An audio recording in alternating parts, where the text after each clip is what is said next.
Preview, how you been? Good seeing you. I've been great. Just fantastic. You look terrific. Well, it's the hat, of course. Seriously, does a hat change your mood? Absolutely. I think that a hat can change any woman's mood. First of all, the greatest thing to me about a hat is that you don't have to do your hair.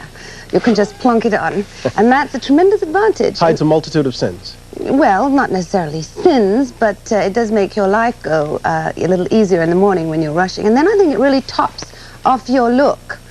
I mean, you think even a man looks good in a hat. You would look good in a hat. None of these. Thank you, thank you. That's very nice. And you see, you missed a plug. I said a multitude of sins. I give you a perfect opening. You didn't do it. We'll get to it later. Okay.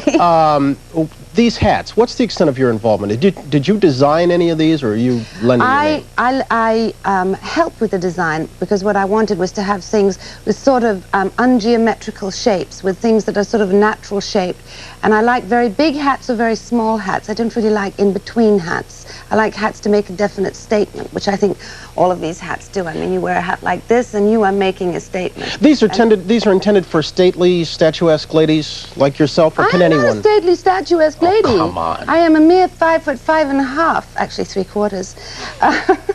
But it certainly could make one look taller if you wear a hat. And they're going to be called the Joan Collins collection, and they're going to be, well, this is for the spring line. This will be out in the stores in about 2 months for spring. And we're just starting out. And we're very excited about it because I think the things are very pretty. If you want to put the camera on you for a minute, I'll put in another hat. Steve Rosen, help me out. What I can grant you, I'm not as lovely to look at as Joan Collins, not even close. But you're going to change your mood a little bit with this thing? Yep. That looks nice. I like that one. Do you think I look sort of nautical? Well, you can leave off the call, but that's all right. No, sorry. Well, it does change the mood, actually. It can change, but also, you know, a bit of hair's falling down here. Now, let me get this straight. Now, wait, we've now got Joan Collins hats. We had Joan Collins jeans, Joan Collins eyewear. Yes, Joan Collins makeup, jewelry. Joan Collins jewelry. Yes. Is there a limit to this? Are you worried? Am I worried? No. First of all, we don't have Joan Collins jeans, so I don't know where you've got that from. Only thing from the and we also have Scoundrel, my perfume, but it's only from the neck up, nothing from the neck down. I'm very interested in fashion, you see. I've always been interested in fashion, and I've also been interested in acting. So to be able to be involved in fashion and acting, and to be able to do on Dynasty wear the kind of clothes that I like to wear, that I think a lot of women like to look at, and then to be able to be involved. He's giggling, you see. He's not interested in clothes. I like this. You're fascinating. All dressed up with proper shoes, too. I like that. Let's talk about your acting a little bit. You missed some time on Dynasty recently. You had a little bit of a disagreement. No. No? No, I was sick. I couldn't come back. I did my mini-series called Sins, and I worked for 15 straight weeks and 6 days a week, 14 to 16 hours a day. And at the end, I was so exhausted that I just, you know, they wanted me to come straight back to Dynasty, and I said, I really need a couple of days. So they said, well, the only way you can work this out is if you're not in the first episode, but that's okay. So it was worked out. Oh, you know something? I'm looking at you askance because this wasn't a contract dispute? You weren't in an argument with them about a contract? No. Not at all? No. Everybody loves everybody else. You kissed and made up. There was no disagreement whatsoever. They understood? I came here to talk about hats. You're talking about contract disputes. You wanted to talk about acting, too, and you want to talk about sins, Sure, I'd rather talk about sins. Yes. So, which you're not interested in hearing about. That's okay. Go ahead. I gave you an earlier opening and you passed. Yes. Well, you see, I was more interested in other things. Which would you like to talk about, sins, Dynasty, or hats? Well, I think that we can talk about hats. Do you think that your wife would like one of these hats? Only if she was having a contract dispute with the producers of Dynasty. Well, first of all, the thing about hats is that every woman is going to need one at least once in her life. Weddings, funerals, bar mitzvahs, and christenings. You have to have a hat, but never in the theater. Doesn't do well, particularly if you're sitting behind them. Now let's talk about Sins.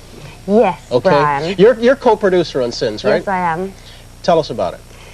Well, Sins is a CBS miniseries that's coming out in February, in which I play a woman called Hélène Junot, who starts her life as a child in Nazi-occupied France, is terrorized by the Gestapo, and then leaves and decides to become a very famous fashion designer and owner of a magazine, which is what she does.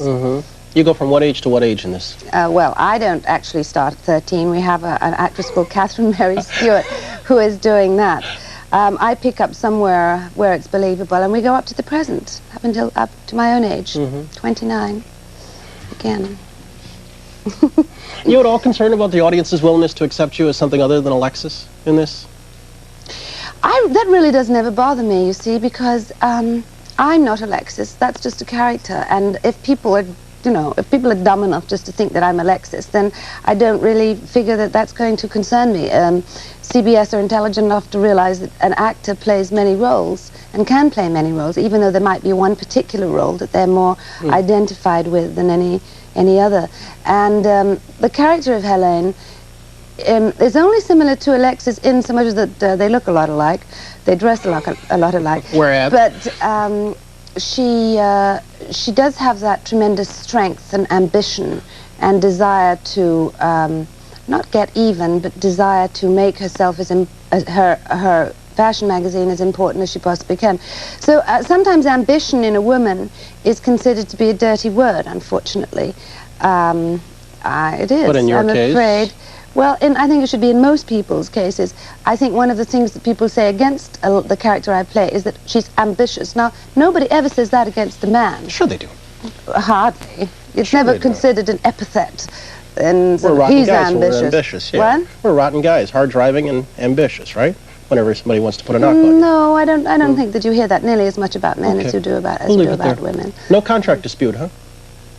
I thought we were talking about hats. Well, we were, at some point. Have a nice lunch. Thank you. It's always a pleasure, Joan.